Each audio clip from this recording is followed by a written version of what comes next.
আসসালামু আলাইকুম ওয়া রাহমাতুল্লাহি ওয়া বারাকাতুহু। প্রিয় শিক্ষার্থীবৃন্দ, আশা করছি মহান রব্বুল আলামিনের অশেষ রহমতে সকলে ভালো আছো, সুস্থ আছো। আমরা আজ কথা বলবো কুমিল্লা বোর্ড ২০২৫ এর একটা গুরুত্বপূর্ণ সৃজনশীল নিয়ে।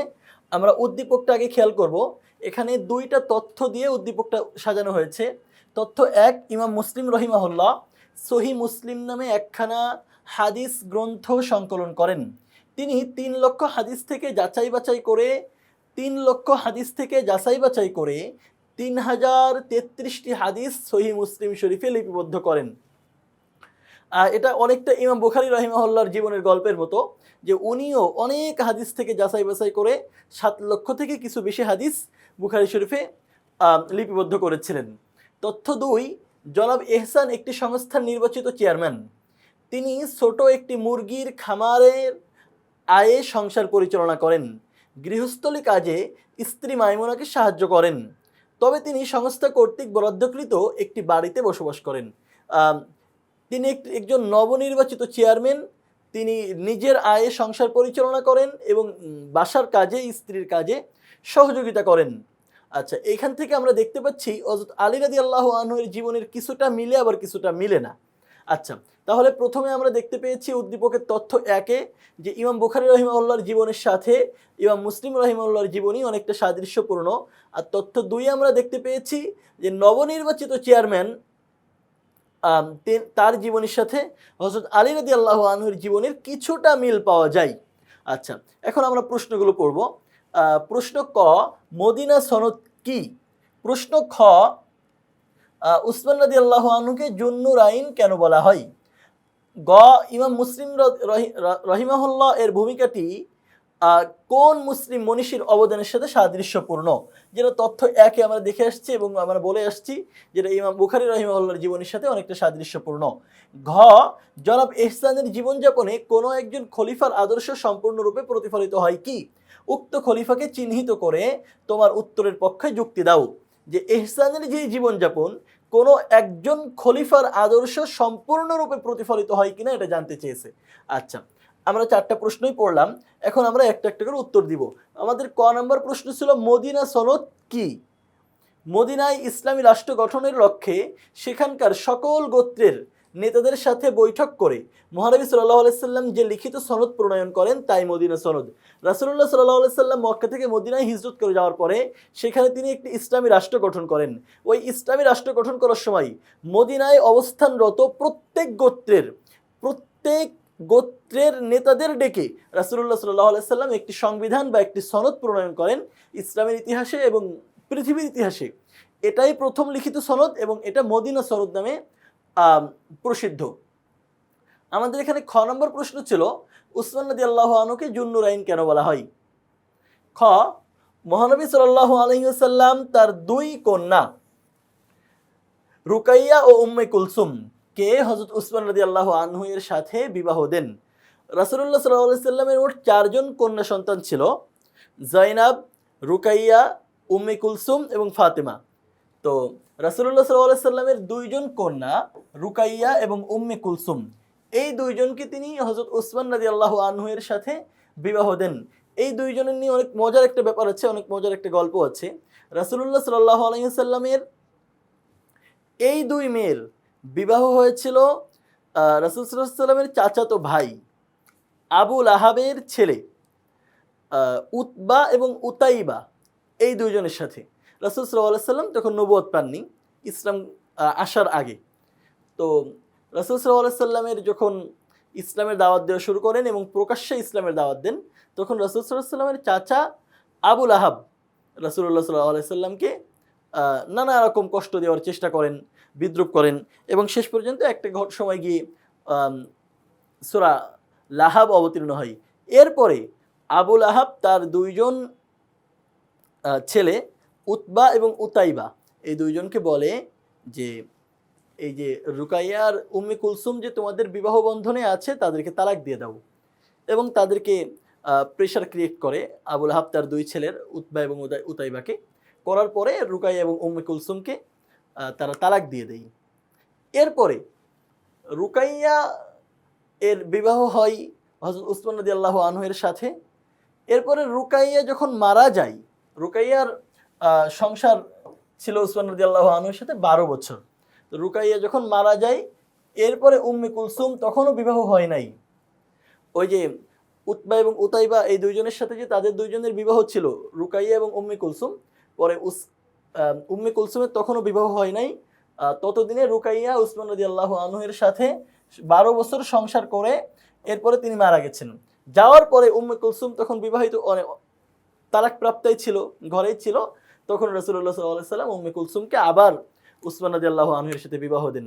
এর 6 বছর পরে উম্মে কুলসুম রাদিয়াল্লাহু আনহু তিনিও মারা যান। এরপরে রাসূলুল্লাহ সাল্লাল্লাহু আলাইহি সাল্লাম বলেন যে উসমানের মতো ভদ্র, নম্র, লজ্জাশীল মানুষের সাথে যদি আমার আর কোনো মেয়ে থাকতো অবিবাহিত, তাহলে আমি তাকে বিবাহ দিতাম। যেহেতু ওনার আর কোনো মেয়ে ছিল না, এজন্য উনি আর কোনো মেয়েকে উসমান রাদিয়াল্লাহু আনহুর সাথে বিবাহ দিতে পারেননি। তো এই যে রাসূলুল্লাহ সাল্লাল্লাহু আলাইহি সাল্লামের দুই মেয়েকে, রুকাইয়া এবং উম্মে কুলসুম, এই দুইজনকেই উসমান রাদিয়াল্লাহু আনহু বিবাহ করছেন। এই জন্য ওনাকে একটা উপাধি বলা হয় যে জুন্নুরাইন, দুই নূরের অধিকারী, দুইটি আলোর অধিকারী। বাল্যকাল থেকেই হযরত উসমান রাদিয়াল্লাহু আনহু অত্যন্ত নম্র, ভদ্র ও লজ্জাশীল ছিলেন। শিক্ষা দীক্ষায় ও স্বনামধন্য ছিলেন। মহানবী সাল্লাল্লাহু আলাইহি সাল্লাম তার দুই কন্যা রুকাইয়া ও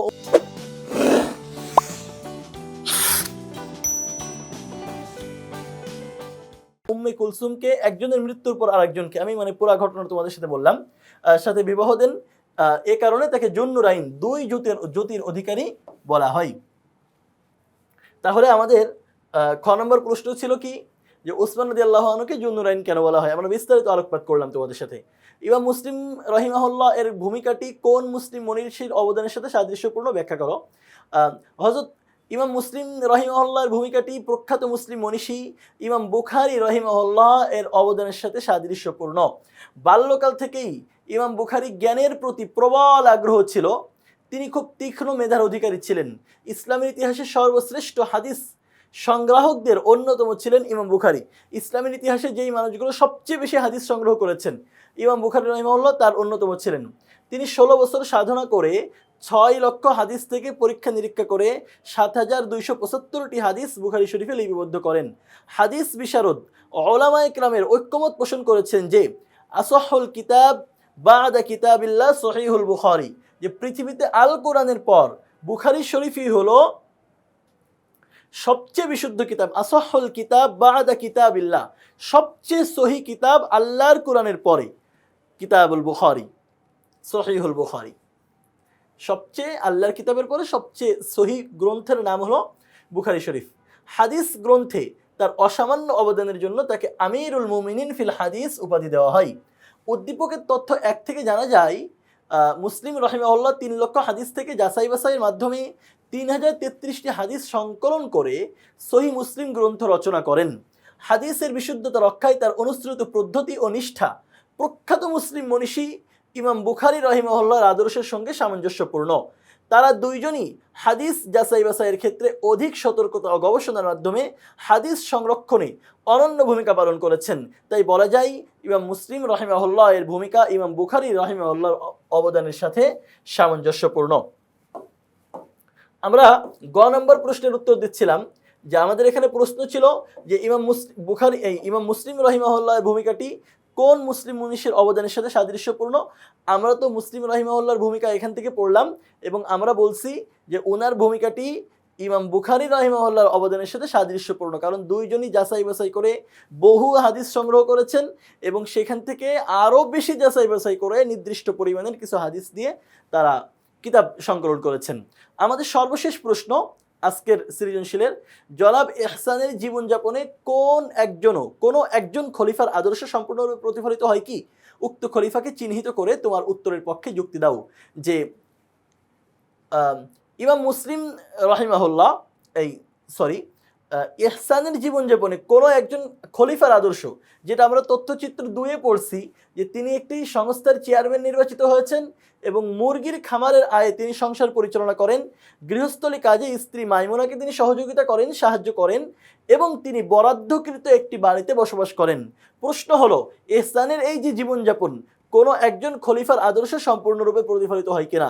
আমরা বলবো যে না, কোনো একজন খলিফার আদর্শ সম্পূর্ণরূপে জনাব এহসানের জীবনযাপনে প্রতিফলিত হয় না, তবে আংশিক প্রতিফলিত হয়। জনাব এহসানের জীবনযাপনে মুসলিম জাহানের চতুর্থ খলিফা হযরত আলী রাদিয়াল্লাহু আনহু এর আদর্শ আংশিকভাবে প্রতিফলিত হলেও সম্পূর্ণভাবে প্রতিফলিত হয়নি, আংশিকভাবে প্রতিফলিত হয়েছে। আলী রাদিয়াল্লাহু আনহু কিন্তু কখনো সরকারি বরাদ্দকৃত কোনো অর্থ নিজে গ্রহণ করেননি, এমনকি তার বাড়িতে কোনো কাজের মানুষ পর্যন্ত ছিল না। কিন্তু আমরা দেখতে পাচ্ছি উদ্দীপকের এহসান কিন্তু সরকারি বরাদ্দকৃত, মানে ওই সংস্থার বরাদ্দকৃত একটা বাড়িতে বসবাস করছেন। ইসলামের চতুর্থ খলিফা ছিলেন হযরত আলী রাদিয়াল্লাহু আনহু। তিনি ছিলেন অত্যন্ত সরল, আত্মনির্ভরশীল ও শ্রমনির্ভর জীবনযাপনের উজ্জ্বল দৃষ্টান্ত। তিনি পারিবারিক জীবনে তার স্ত্রী ফাতেমাকে সাহায্য করতেন এবং কঠোর পরিশ্রমের মাধ্যমে নিজ হাতে উপার্জন করে জীবিকা নির্বাহ করতেন। তার বাড়িতে কোনো কাজের লোক ছিল না, যার কারণে রাসূলুল্লাহ সাল্লাল্লাহু আলাইহি সাল্লামের আদরের কন্যা, ছোট মেয়ে রাসূল সাল্লাল্লাহু আলাইহি সাল্লামের হযরত ফাতেমা রাদিয়াল্লাহু আনহা নিজ হাতে জাতা পিষে গম গুঁড়ো করতেন এবং রুটি তৈরি করতেন। মুসলিম জাহানের খলিফা হওয়ার পরেও তিনি বাসায় কোনো কাজের লোক রাখেননি। উদ্দীপকে দেখা যায় জনাব এহসান একটি সংস্থার নির্বাচিত চেয়ারম্যান হওয়া সত্ত্বেও ছোট একটি মুরগির খামারের আয়ে সংসার পরিচালনা করেন এবং সংসারের কাজে স্ত্রী মাইমুনাকে সাহায্য করেন। এদিক থেকে তার জীবনযাপনের সাথে হযরত আলী রাদিয়াল্লাহু আনহু এর আদর্শের মিল রয়েছে, যে তিনি সরকারি কোনো সাহায্য গ্রহণ করতেন না আলী রাদিয়াল্লাহু আনহু, আর এহসানও সংস্থা থেকে কোনো টাকা নিচ্ছেন না। এদিক থেকে জীবনযাপনের সাথে হযরত আলী রাদিয়াল্লাহু আনহু এর আদর্শের মিল রয়েছে। তবে উদ্দীপকে আরও দেখা যায় জনাব এহসান সংস্থা কর্তৃক বরাদ্দকৃত একটি বাড়িতে বসবাস করেন। খলিফা হওয়া সত্ত্বেও রাষ্ট্রীয় কোনো সুবিধা ভোগ করা তো দূরের কথা, তার বাড়িতে কোনো কাজের লোক ছিল না হযরত আলী রাদিয়াল্লাহু আনহুর। তাই জনাব এহসানের এই দিকটি আলী রাদিয়াল্লাহু আনহুর আদর্শের সাথে সামঞ্জস্যপূর্ণ নয়।